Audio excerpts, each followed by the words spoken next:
In the last 1,000 years, there has been about 100 popes. Of those 100 popes, 85 of them were Italian, 10 of them were French, 2 of them were Spanish, 1 German, 1 Argentinian. Now, according to the Catholic faith, the Pope is the representation of Jesus Christ on earth. He is the closest person to God amongst Catholics, and he is appointed by God or by God's intervention through men. Now, of all those years, the past 2,000 years of existence of the Catholic Church, there has never been a black pope. What this means is that, according to the Church, God has never deemed a single black person worthy of leading the Church. That's what it would mean. But then the question would be, how come? How come in the entire existence in 2,000 years, God has never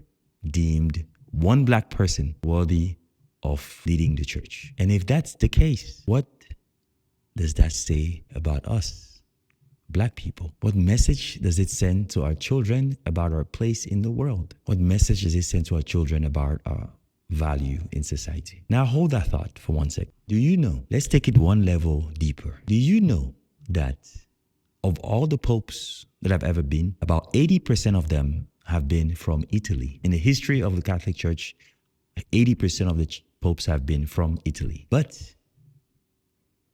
Italians only make up about 4% of the Catholic population around the world. So 4% of the population of an entire faith has had 80% of all the popes for that faith. So somehow God has determined that only these people are the holiest and the closest to him and can lead the Church. I think based on those statistics, it would make sense to assume that Italians must be the reference in the world for holiness, or that maybe they are actually God's chosen people, because otherwise it doesn't make any sense. Now, that's one theory. Or maybe there's a second theory, which simply points to the fact that the Pope is selected by men and not by God. The Pope is selected by men just like us that have biases for people that are similar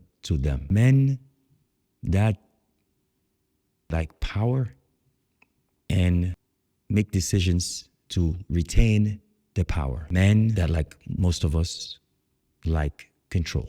It's by no means me trying to question the Catholic faith or whether or not people should believe or should be Catholics or not. All I'm doing is calling people's attention to facts about how religion or this faith creates a perception in society and the inconsistencies of it. With that, I let people analyze the information themselves and make their own judgment as to what makes sense and what doesn't. And I know a lot of people are going to be very uncomfortable with this. A lot of people are going to be very uncomfortable with this. But I think for us to evolve as a society, we have to get comfortable with wondering about things and questioning and discussing things. And that's all that this is.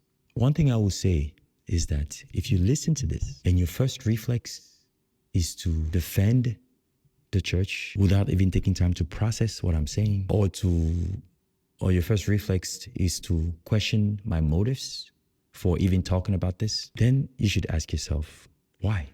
What is it about talking about this that makes you so uncomfortable that you refuse to engage in it, even for things that don't seem to make any sense? That being said, one thing I want to add is that the Pope passed away yesterday. And of all the popes that I've ever been, I can say very comfortably that this has been my favorite pope. He's been my favorite pope because, unlike many others before him, he did not preach the church. He did not preach the church. He preached people. He preached community. He preached empathy. He preached understanding. He preached forgiveness. He preached unity. He was a leader, not just of the church, but of the world. Someone that had a positive impact in the world, and a voice that will be missed. On that note, May his soul rest in peace.